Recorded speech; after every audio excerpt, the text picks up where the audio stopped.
The AI witch hunt. To use or not to use AI, that is the question. As fear, accusations, and AI detectors enter the publishing world, writers are being pushed to choose a side. But is avoiding AI even possible anymore? And should we have to? Lately, I've watched authors delete AI tools, not because they wanted to, but because they were afraid. I've seen advice telling writers to document their process online. Record your screen, save your drafts, keep your version history, show people how you write. Just in case. Just in case someday someone points a finger at you and says, "You didn't write that, AI did." That breaks my heart. Because somehow we seem to be moving toward a world where authors are being told they need to collect evidence to prove their own innocence. And then came controversies like Shy Girl. Mia Ballard's horror novel began as a self-published book, attracted significant attention online, and was later acquired by Hachette. The publisher released it in the United Kingdom and planned a US edition, but canceled the US release and discontinued the UK edition after concerns arose that portions of the novel may have been generated using artificial intelligence. Ballard denied personally using AI to write the novel. She said that an acquaintance she had hired to edit the self-published version used AI without her knowledge. But what fascinated me, almost as much as the controversy itself, was what happened around it. In many of the author conversations I saw, fear quickly took over. The advice became, delete ChatGPT, don't use AI, document everything, show your writing process online, make sure nobody can ever accuse you. And that reaction bothers me almost as much as the original problem. When fear becomes the compass. Maybe this hits me differently because of where I am in my own life. I've been going through a lot of spiritual growth, and one thing I'm becoming increasingly aware of is how often we make decisions based on fear. I don't want to live that way anymore. That doesn't mean ignoring consequences.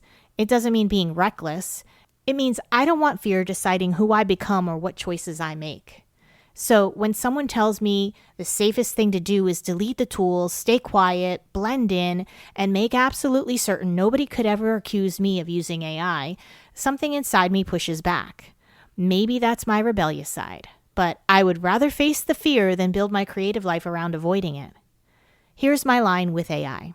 I don't want AI to write my novels. I want the prose to be mine. The characters are mine, the worlds are mine, the emotional moments, the plot twists, the relationships, the things that make me laugh while I'm writing, and the scenes that unexpectedly break my own heart. Those come from me. But I absolutely use AI as a tool. Sometimes I have a plot point floating around in my head, and I'll ask ChatGPT where it might fit. Sometimes I have 10 ideas competing for attention and need help organizing them. Sometimes I brainstorm, sometimes I research, sometimes I use it almost like a giant whiteboard that talks back. And yes, sometimes I use AI while editing. The distinction matters to me. Didn't we already have editors? This is something I touched on in my previous article, but I think it deserves repeating. Imagine I write chapter 1 entirely myself. Every scene, every chapter, every sentence. Then I paste that chapter into ChatGPT and say, help me find grammar mistakes. Tell me if I'm repeating words. Did I misspell anything? Is this sentence awkward? Did I accidentally contradict myself somewhere? How fundamentally different is that from handing my manuscript to a human editor? A human editor changes things too. They suggest words. They move commas. They restructure sentences. They tell us something sounds awkward. They might even suggest deleting an entire paragraph and approaching it differently. Yet nobody says the editor wrote the novel. The author is still the author. So why do software assistants suddenly erase authorship? That is one of the questions I keep coming back to. And then we have AI detectors. This is where things get even stranger for me. Generative AI systems are trained on enormous amounts of human-created language. Humans created them, humans trained them, and one of the goals of modern generative AI is to produce language that sounds natural, human. Then we create another piece of software and ask it, was this written by a human or by the machine we specifically trained to write like a human? Do you see the philosophical problem here? And more importantly, these detectors aren't crystal balls. Tools such as GPT-0, Originality.ai, and Turnitin used statistical methods to estimate whether text may have characteristics associated with AI-generated writing. Their results should not automatically be treated as definitive proof of authorship. False positives can happen. That matters enormously when we're talking about someone's reputation, career, publishing contract, or livelihood. An AI detector can be one piece of information. But should a probability score become a verdict? I have a problem with that, especially when the consequences of being wrong can be enormous. The invisible AI tattoo. Then there's another developing piece of this conversation: watermarking and content provenance. Companies and researchers are exploring ways of identifying or tracking AI-generated material. And philosophically, this creates another fascinating problem for writers. Imagine I write an entire chapter myself. Then I paste it into an AI tool. I ask it to fix 3 spelling mistakes and 1 awkward sentence. Nothing about the story changes. The characters don't change. The plot doesn't change. 99% of the words might not change. If some future provenance system identifies that text as having passed through an AI system, what exactly does that prove? That AI wrote it? Or that AI touched it? Those are not the same thing. If I bring my manuscript to a human editor, their fingerprints are all over the manuscript too. We simply don't call those fingerprints authorship.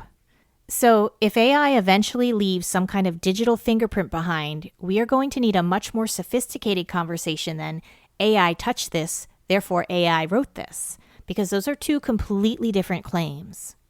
The bad actors are part of the problem. Now, I'm not pretending there isn't a problem. There absolutely is. People can use generative AI in bad faith. Someone can generate an entire book, barely participate in the creative process, slap their name on the cover, and sell it as though they spent years developing those characters and writing those words. People can mass-produce low-effort books. They can imitate. They can deceive. And every time someone abuses these tools, the rest of us inherit some of the suspicion they created. That frustrates me. Because somewhere between the person saying, I generated this entire novel and barely touched it, and the person saying, I refuse to let artificial intelligence anywhere near my creative process, there are a whole lot of us standing in the middle. I'm one of them. I want the technology. I also want my authorship. I don't think those things have to cancel each other out. But how many of us are actually in the middle? This is another question I've started wondering about. How many writers actually oppose AI completely? How many embrace it? And how many are quietly somewhere in the middle? I genuinely don't know, and I'm not convinced anyone else knows either. Because there's another variable nobody can easily measure: fear. If authors are afraid they'll be judged for admitting they use AI, how many are going to answer honestly? If someone uses ChatGPT for brainstorming, but believes admitting that could hurt their career, why would they announce it? If someone uses Pro Writing Aid, Grammarly, ChatGPT, Google's AI features, Microsoft Copilot, or any other AI-assisted tool somewhere in their workflow, do they even consider themselves an AI user? Maybe they do, maybe they don't. And maybe the loudest voices aren't necessarily the largest group.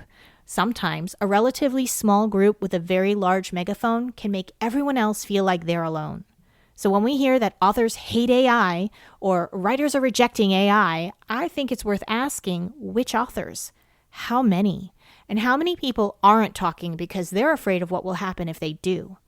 I don't know the answer. That's precisely why I think the question matters: to use AI or not to use AI. And finally, we arrive at the question everyone keeps asking: should writers simply stop using AI? Okay. Let's say I delete ChatGPT tomorrow. Then what? Do I stop using Google? Do I stop using Grammarly? Do I stop using Pro Writing Aid? Do I avoid Microsoft products with Copilot? What happens as AI becomes embedded in operating systems, search engines, editing programs, design software, phones, and applications we already use? Where exactly does not using AI begin and end?